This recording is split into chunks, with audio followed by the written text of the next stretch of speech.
Hello दोस्तों, मैं हूं आपका दोस्त, आपका होस्ट, और मैं आप सभी का स्वागत करता हूं आपके अपने स्माइलिंग ज्ञान के यूट्यूब चैनल पर। तो आज हम करने वाले हैं गेट 2026 एग्जामिनेशन के कुछ मेमोरी बेस्ड जो क्वेश्चंस हैं जो कि हमारे स्टूडेंट्स द्वारा हमें प्रोवाइड किए गए हैं, उन कुछ क्वेश्चंस की सॉल्यूशन हम आज देखने वाले हैं, ताकि आप लोग भी क्रॉस चेक कर सकें कि आपके द्वारा जो एग्ज़ाम के दौरान आंसर टिक किए हुए हैं वो क्या सही हैं या गलत हैं। तो आपको एक अंदाज़ा हो जाएगा। ठीक है, तो चलिए शुरू करके देखते हैं कि इन क्वेश्चंस के आंसर क्या क्या होने वाले हैं। ठीक है ना। ये एक क्वेश्चन आया था टेंशन वाला, है ना। क्या है इसमें, ये क्या है, एक पुली है जिसपे दो रोप है या बेल्ट है, जो भी है, जिसपे टेंशन लगा हुआ है। ठीक है, तो ऊपर नीचे जो ज़्यादा होता है उसको हम लोग क्या बोलते हैं, टाइटर साइड, और जहाँ पे कम टेंशन होता है उसको लूज साइड बोलते हैं, है ना।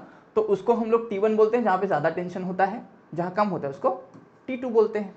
ठीक है, ठीक है। अब देखो क्या दिया है इसमें, क्या दिया है थोड़ा पढ़ते हैं। ठीक है, अ बेल्ट, अच्छा बेल्ट है sorry, a belt is wrapped around a pulley, एक पुली में क्या है, बेल्ट राउंड हुआ है। ठीक है, द कोफिशिएंट ऑफ फ्रिक्शन दिया है बेल्ट और पुली के बीच में कितना, एंड पुली इज 0.3 क्या दिया है मुझे, कोफिशिएंट ऑफ फ्रिक्शन। ठीक, और क्या दिया है, बोला है कि नो स्लीपेज कंडीशन है, मतलब स्लीपेज नहीं होना चाहिए, स्लीपेज नहीं होना चाहिए।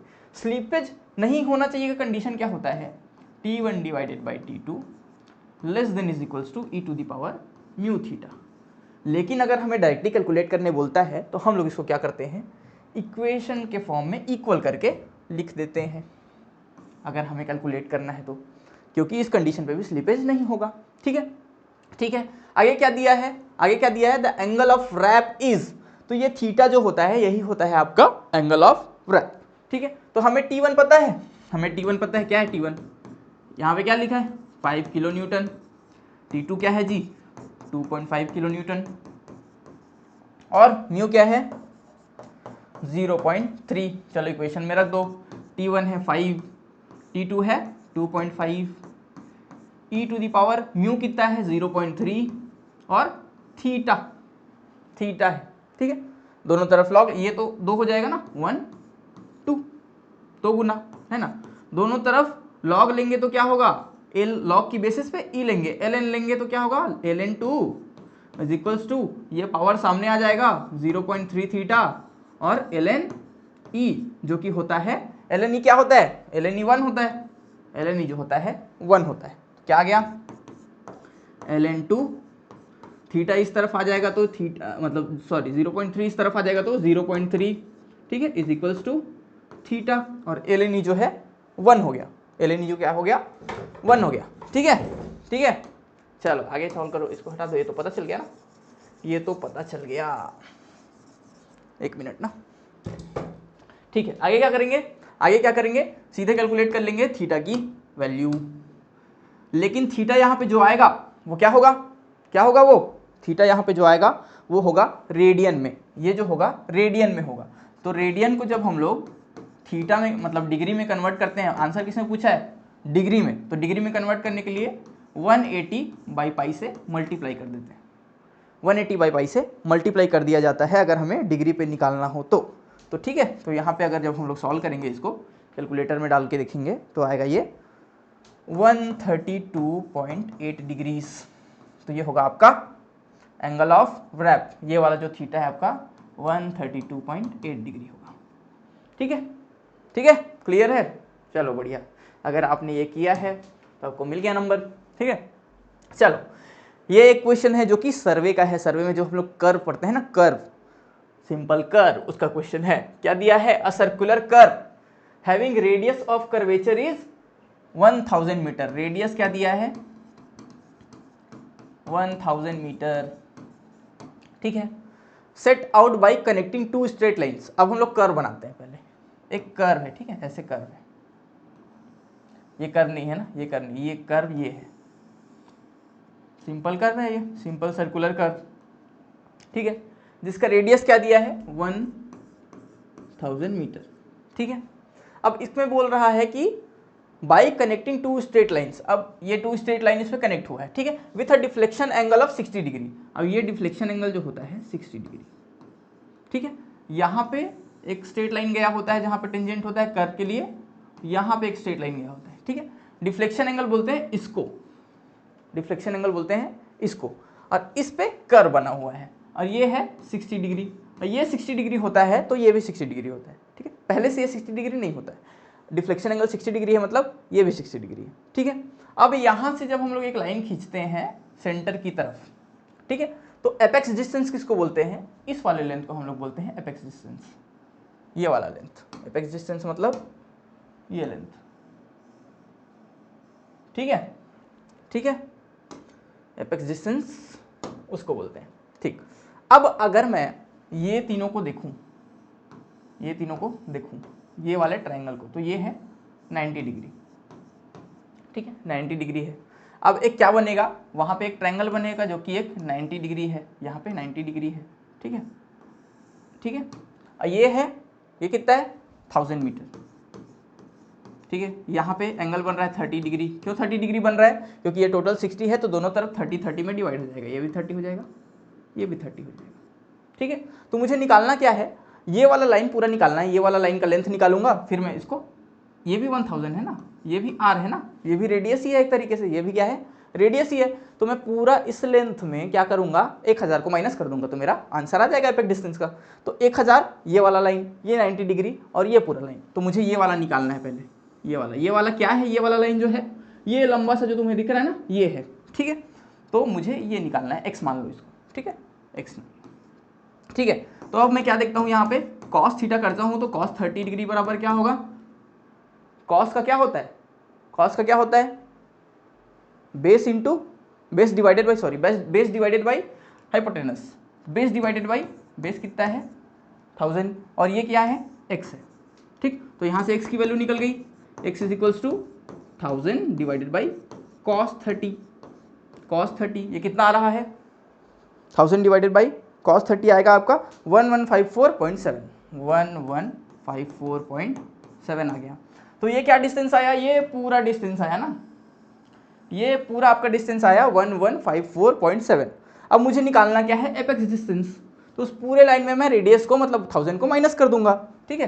तो मैं एपेक्स डिस्टेंस जब निकालूंगा तो क्या करूंगा 1154.7 में 1000 को माइनस कर दूंगा तो मेरा आ जाएगा 154.7 मीटर्स, ठीक है। तो इसका आंसर होगा 154.7 मीटर्स, ठीक है जी, क्लियर है। इतना लेंदी लगा लेकिन है नहीं, जो समझ गए हैं उसके लिए बहुत आसान है, ठीक है। चलो नेक्स्ट, ये थ्योरी बेसिस पे क्वेश्चन है, ठीक है। रिमोट सेंसिंग में अलग अलग क्या है, अलग अलग रेस जो है, अलग अलग चीज़ें जो है रेस हैं, मतलब वेव्स, सॉरी अलग अलग वेव्स जो है, मतलब जो तुम्हारे होते हैं ना, विजिबल लाइट हो गया, इंफ्रारेड हो गया, माइक्रोवेव्स हो गए, इन सब का वेवलेंथ का ऑर्डर पूछा है कि किसका वेवलेंथ ज़्यादा है, किसका वेवलेंथ कम है, ठीक है। तो इसका क्या होता है, इसका आंसर ही सीधे जान लो कि सबसे कम, इनमें से सबसे कम। यहाँ पे क्या दिया गया है, विजिबल दिया गया है, विजिबल लाइट, ठीक है।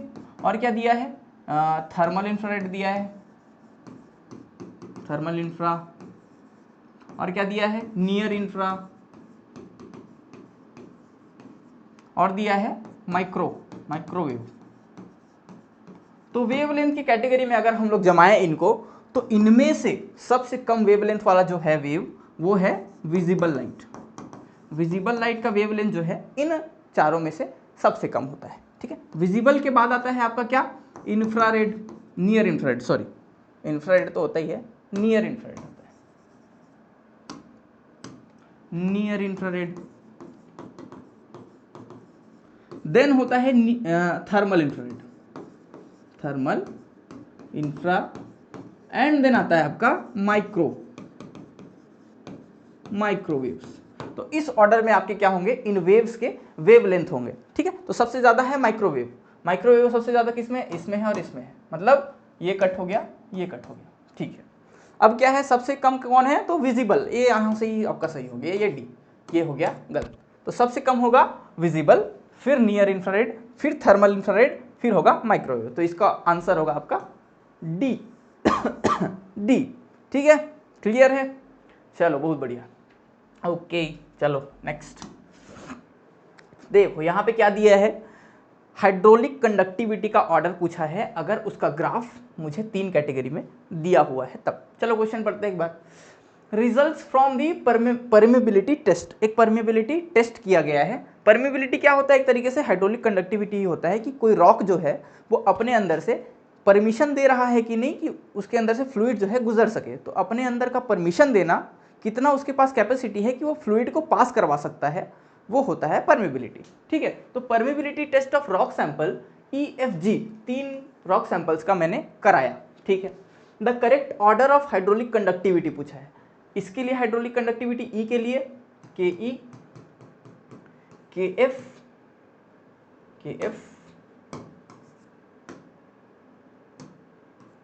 और KG में क्या ऑर्डर रहेगा बोला है। तो मैं जानता हूँ हाइड्रोलिक कंडक्टिविटी से जो हम लोग पढ़ते हैं, ठीक है, तो उसमें क्या जानते हैं हम लोग, Q इक्वल्स टू होता है KIA। ठीक है, डार्सीस लॉ जानते हो ना, जिसमें वेलोसिटी क्या होता है, वेलोसिटी जो होता है हाइड्रोलिक ग्रेडियंट के इन्वर्सली प्रोपोर्शनल होता है H/L के। ठीक है, H/L को ही हम लोग क्या बोलते हैं, I बोल देते हैं।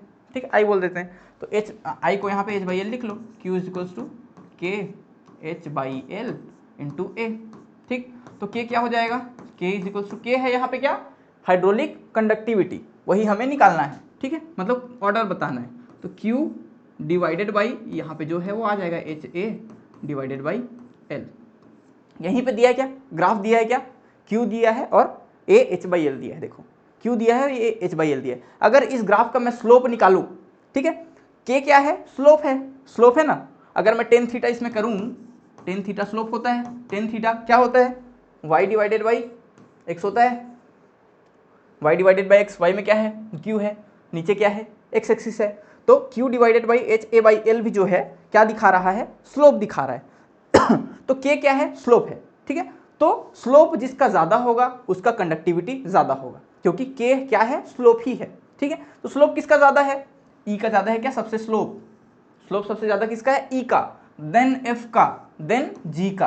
तो G का स्लोप सबसे कम है, तो G का क्या होगा, सबसे कम होगा कंडक्टिविटी। ठीक है, E का स्लोप सबसे ज्यादा है तो E सबसे ज्यादा होगा। तो ये होगा आपका ऑर्डर, KE सबसे ज्यादा, फिर KF, फिर KG, KE KF KG, A KE KF KG आपका होगा सही आंसर जी। ठीक है, क्लियर है, बढ़िया, याद होगा जो मारा होगा, मारो +1। ठीक है, चलो बहुत बढ़िया, देखते हैं नेक्स्ट।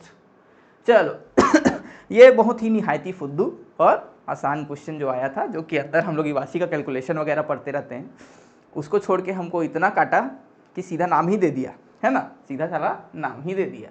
तो क्या दिया है, gradually expanding duct fitted to the outlet of fan. कैसा होता है ग्रेजुअली एक्सपांडिंग, मान लो यहाँ से मेरा फैन का आ रहा है गोला, तो लास्ट में मैं एक इंस्ट्रूमेंट लगाता हूँ जो कि एक्सपांडिंग होता है ग्रेजुअली, यहाँ पे एक चोंगा लगा रहता है ऐसे।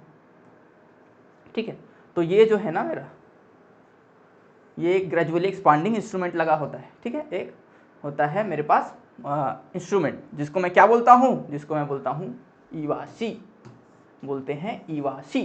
ठीक है, इवासी पढ़े होगे, जिसका एरिया का रेशियो क्या होता है, 1/2 का, 1/4 रखते हैं जनरली, जनरल में ज़्यादा भी रख सकते हैं। यहाँ पे 4 एरिया होगा तो वहाँ पे 1 एरिया होगा, ऐसा होता है ना, जिसका एंगल लगभग होता है 6 to 7 डिग्री तक। पढ़े होगे थोड़ा बहुत, है ना, लेकिन हमको क्या बताना है, इसको बोलते क्या है, बस तो इसको बोलते हैं इवासी। ठीक, क्लियर, बढ़िया। चलो यहाँ पे क्या आ गया, हार्डनेस स्केल पे सीधे क्वेश्चन आ गया, प्रीवियस ईयर में भी आया हुआ है, जिसने पढ़ा होगा उसका बन गया होगा। ठीक है, तो हार्डनेस का ऑर्डर, तो जो मोस्ट स्केल ऑफ हार्डनेस होता है, मोस्ट स्केल ऑफ हार्डनेस, उसमें क्या बोलता है, सबसे हार्ड, सबसे कम हार्डनेस से लेके सबसे ज़्यादा हार्डनेस तक एक लिस्ट है, जिसमें क्या होता है, टाल्क, फिर सेकेंड में होता है जिप्सम, फिर थर्ड होता है कैल्साइट, फिर होता है एपेटाइट, फिर होता है सॉरी, कैल्साइट के बाद फ्लोराइट होता है ना, कैल्साइट के बाद फ्लोराइट होता है, एपेटाइट तो बाद में आता है, कैल्साइट के बाद होता है फ्लोराइट, फिर होता है एपेटाइट, फिर होता है फेल्डस्पार। यहाँ तक लेकिन आपके काम का है नहीं, फेल्डस्पार बताऊंगा क्या है, फिर ऑर्डर में है ना ये, सबसे कम हार्डनेस से सबसे ज़्यादा हार्डनेस की तरफ हम लोग चल रहे हैं, ठीक है। फेल्डस्पार, फिर होता है क्वार्ट्ज, फिर होता है टोपाज, फिर होता है कोरंडम, फिर होता है डायमंड, ठीक है। तो इस ऑर्डर में हार्डनेस क्या हो रहा है, बढ़ रहा है, इंक्रीजिंग ऑर्डर में है, ठीक है, इंक्रीजिंग ऑर्डर में। तो सबसे ज्यादा क्या है यहाँ पे, डायमंड का होता है। अब यहाँ पे 4 चीजें दी गई है, देखते हैं क्या दिया गया है। टोपाज दिया है, 4 चीजें दी गई है, टोपाज, कैल्साइट, क्वार्ट्ज और टाल्क, ठीक है। तो सबसे कम किसका होता है, पहले नंबर वाले का, टाल्क का। तो टाल्क क्या हो गया, सबसे कम हो गया जी, ये तो पता चल गया, ठीक है। टाल्क के बाद क्या आता है इन तीनों में से, कैल्साइट आता है, कैल्साइट, कैल्साइट आता है, ठीक है, कैल्साइट। तो यहाँ पे आ जाएगा कैल्साइट। उसके बाद जस्ट ज़्यादा क्या होता है, क्वार्ट्ज होता है या टोपाज होता है। कैल्साइट से आगे बढ़ो, क्वार्ट्ज आ गया, टोपाज ज़्यादा होता है, क्वार्ट्ज कम होता है, तो यहाँ पे आ गया क्वार्ट्ज, फिर हो गया टोपाज, ठीक है जी। सबसे ज़्यादा टोपाज, क्वार्ट्ज, कैल्साइट, टाल्क। तो ये क्वार्ट्ज वाले तो गए, टोपाज सबसे ज़्यादा होगा, फिर क्वार्ट्ज होगा, तो बी, इसका आंसर हो जाएगा बी, ठीक है, बहुत ही सिंपल, ठीक है। चलो नेक्स्ट, ये भी दूसरा, चलो देखो क्या है। अब firing sequence in a drift is shown. अब एक ड्रिफ्ट हम लोग खोद रहे हैं, एक रास्ता बना रहे हैं जिसमें हमने इस सीक्वेंस में फायरिंग रखी है। ये वाला जो सेक्शन है वो पहले फूटेगा, दूसरा वाला सेक्शन फिर उसके बाद फूटेगा, तीसरे वाला सेक्शन उसके बाद फूटेगा, ठीक है। सेक्शन 1 सबसे अंदर वाले को बोलेंगे, बीच वाले को सेक्शन 2, लास्ट वाले को सेक्शन 3 दिया है, ठीक है। तो सेक्शन 1 में होल कितने हैं पहले देख लेते हैं। सेक्शन 1 में होल कितना है, कितना होल है, 1 2 3 4, 4 होल्स। सेक्शन 2 में कितना है, सेक्शन 2 में कितना है, 1 2 3 4 होल्स, 4 होल्स। सेक्शन 3 में कितना है जी, 1 2 3 4 5 6 7 8, 8 होल्स, ठीक है। अब क्वेश्चन पढ़ते हैं, क्वेश्चन पढ़ते हैं क्या पूछा है। द चार्ज पर होल फॉर सेक्शन 1 2 3 आर, इसमें है 2 kg, सेक्शन 1 में है हर होल में 2 kg है बोल रहा है, सेक्शन 2 में जो है हर होल में 3 kg है, और सेक्शन 3 में जो है हर होल में 1 kg है। तो पूछ रहा है कि मैक्सिमम चार्ज पर डिले क्या होगा, ठीक है। अगर उनके बीच में डिले है 25 मिली सेकेंड्स का, तो इस डिले इंटरवल से हमें मतलब नहीं है, क्योंकि मैक्सिमम चार्ज पर डिले कुछ और चीज़ होता है, डिले इंटरवल से उसका कोई लेना देना नहीं है, ठीक है। तो मैक्सिमम चार्ज पर डिले क्या होता है कि एक डिले में, वन सिंगल डिले के अंदर हमारा कितना एक्सप्लोजिव कंज्यूम हो रहा है, और उनमें से जिस डिले में सबसे ज़्यादा अमाउंट ऑफ एक्सप्लोजिव कंज्यूम हो रहा होगा उसको बोलते हैं मैक्सिमम चार्ज पर डिले, ठीक है। तो सीक्वेंस 1 देखते हैं, मतलब सेक्शन 1 देखते हैं। 4 होल है जो सबसे पहले फटेंगे, 4 होल सबसे पहले फटेंगे सेक्शन 1 के, 4 होल है, हर होल में एक्सप्लोजिव कितना है, तो 2 kg। तो टोटल एक्सप्लोजिव यहाँ पे आ गया 8 kg, जो कि सेक्शन 1 में है, मतलब फर्स्ट सीक्वेंस में 8 kg फटेगा, ठीक है, फर्स्ट सीक्वेंस में। सेकंड सीक्वेंस आफ्टर 25 मिली सेकेंड्स, सेकेंड राउंड में कितना है, सेकेंड सेक्शन में 4 होल है, लेकिन हर होल में एक्सप्लोजिव कितना है, 3 kg है, तो इसमें हो गया 12 kg जब सीक्वेंस 2 फटेगा, सेक्शन 2 फटेगा, ठीक है। अब क्या है, अगले वाले सीक्वेंस में क्या है, सेक्शन में 8 होल्स है और हर होल में 1 kg एक्सप्लोजिव है, तो टोटल एक्सप्लोजिव हो गया 8 kg, ठीक है। तो इसमें से जिस डिले में सबसे ज़्यादा एक्सप्लोजिव का अमाउंट होगा वो होगा मैक्सिमम चार्ज पर डिले, मतलब एक डिले में मैक्सिमम चार्ज। तो इनमें तीनों में से सबसे ज़्यादा कौन है, तो 12 है। सेक्शन 2 में, मतलब जब सेक्शन 2 फटेगा तो एक डिले फटेगा, पूरा सब एक साथ फटेंगे सारे होल्स, सेकेंड सेक्शन के चारों होल एक साथ फटेंगे, और उन चारों को मिला के, चारों होल्स को मिला के मेरे पास 12 kg ऑफ एक्सप्लोजिव है, तो मतलब मैक्सिमम चार्ज पर डिले जो मेरा है 12 kg है, 12 kg। तो इसका आंसर हो जाएगा 12 kg, ठीक है, 12 kg। चलो बढ़िया, ओके। चलो नेक्स्ट, ये क्या है, स्लेग ड्यूरेबिलिटी टेस्ट पे क्वेश्चन आया है, जो कि रॉक मैकेनिक्स के अंदर आता है, ठीक है। Slake durability index test a rock sample. पहले स्लेग ड्यूरेबिलिटी टेस्ट होता क्या है देखते हैं, मतलब सोच समझते हैं।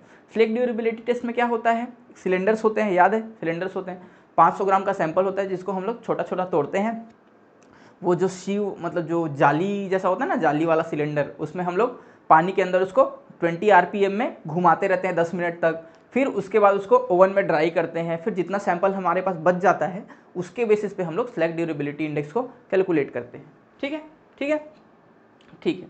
तो इसमें पूछा है सिलेक्ट ड्यूरेबिलिटी इंडेक्स का परसेंटेज कितना होगा।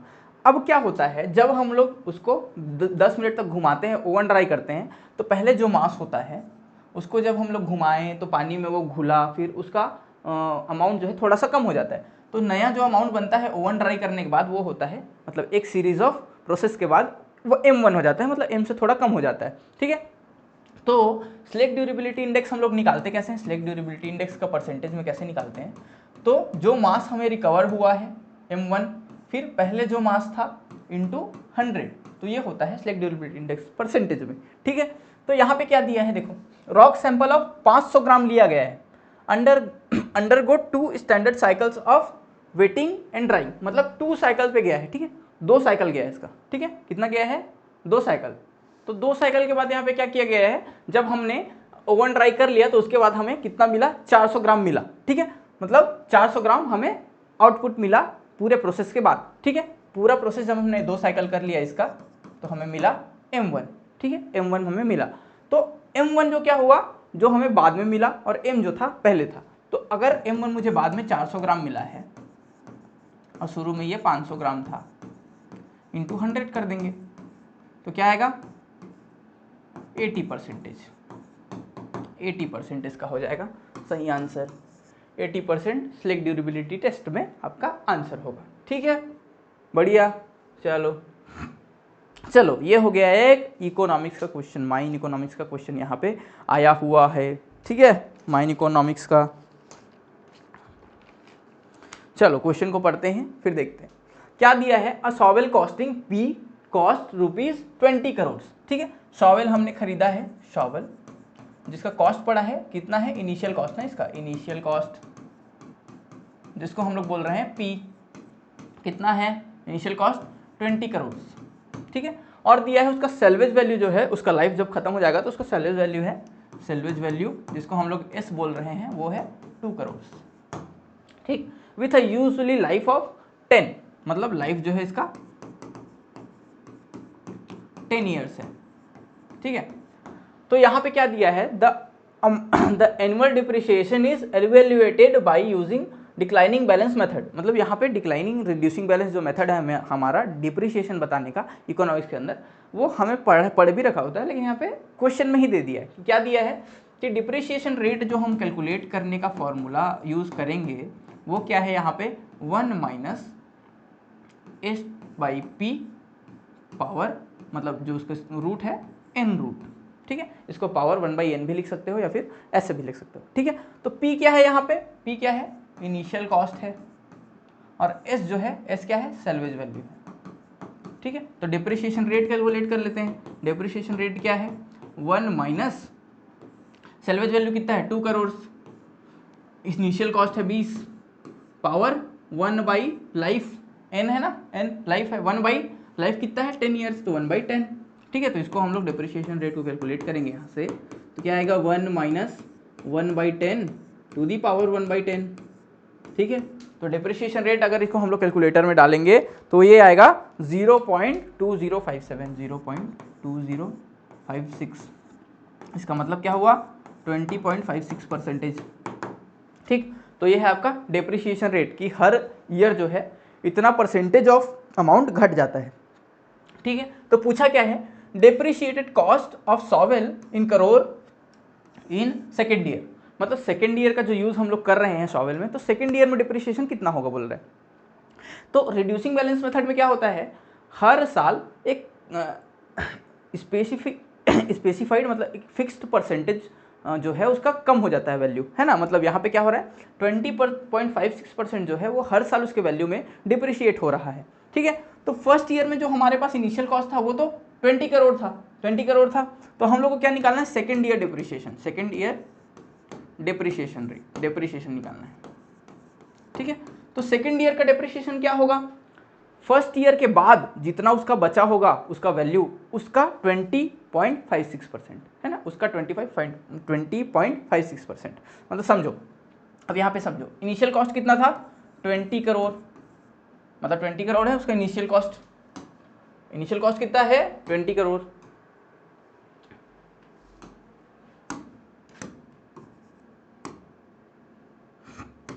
अब फर्स्ट ईयर के बाद क्या हुआ, उसका 20.56% जो है डिप्रिशिएट हो गया, मतलब उसके पास बचा कितना 1 minus 0.256 sorry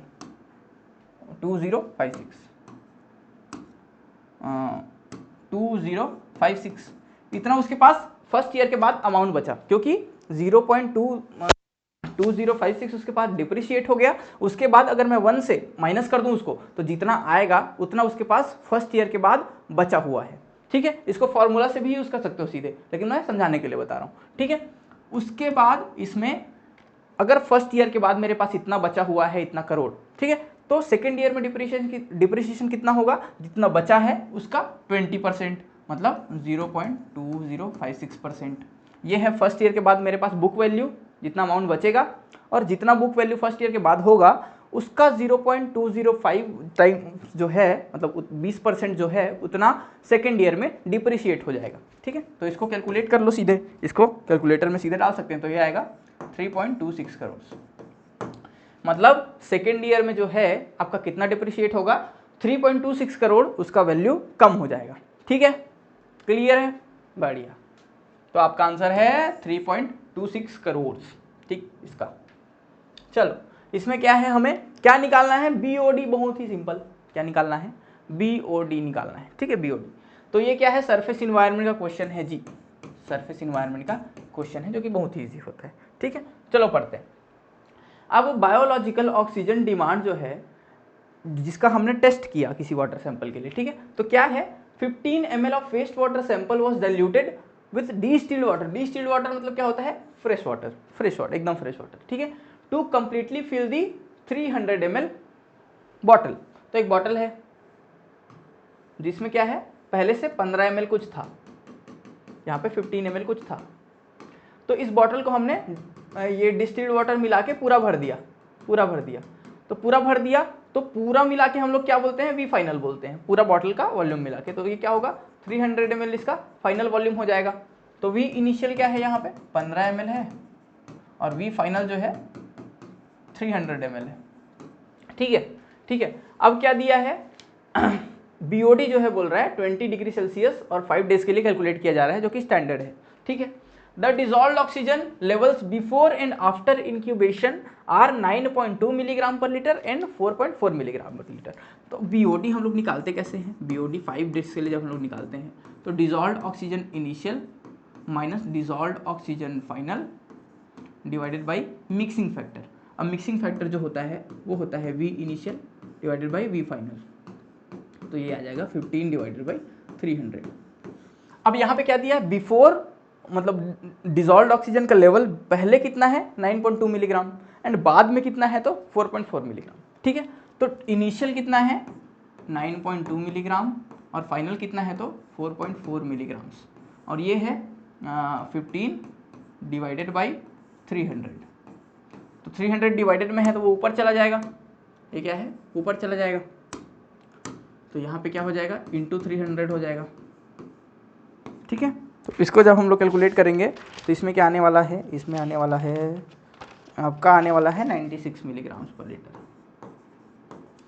milligram per litre में ही पूछा है तो आपको कोई भी यूनिट को बदलने की ज़रूरत नहीं है। क्यों, क्योंकि ऊपर मिलीग्राम ही लिखा है और नीचे लीटर ही है। क्यों, क्योंकि ये तो मिक्सिंग फैक्टर का जो है ml होता है, तो ये कैंसिल आउट हो जाता है, इसमें कुछ नहीं है। तो पहले से ही मिलीग्राम पर लीटर में था, हमको निकालना भी मिलीग्राम पर लीटर में है, तो ये हो जाएगा 96 मिलीग्राम पर लीटर। ठीक है, तो और भी जल्दी थोड़ी देर के अंदर ही और बाकी क्वेश्चन भी सॉल्व करके हम लोग लाएंगे। अभी इतने अवेलेबल थे, उसका सॉल्यूशन हमने बता दिया, आप लोग चेक कर लीजिए, क्रॉस चेक, और अपना नंबर देखते जाइए कि सही है कि गलत है। चलिए मिलते हैं बहुत जल्दी अगले वीडियो में। Thank you so much.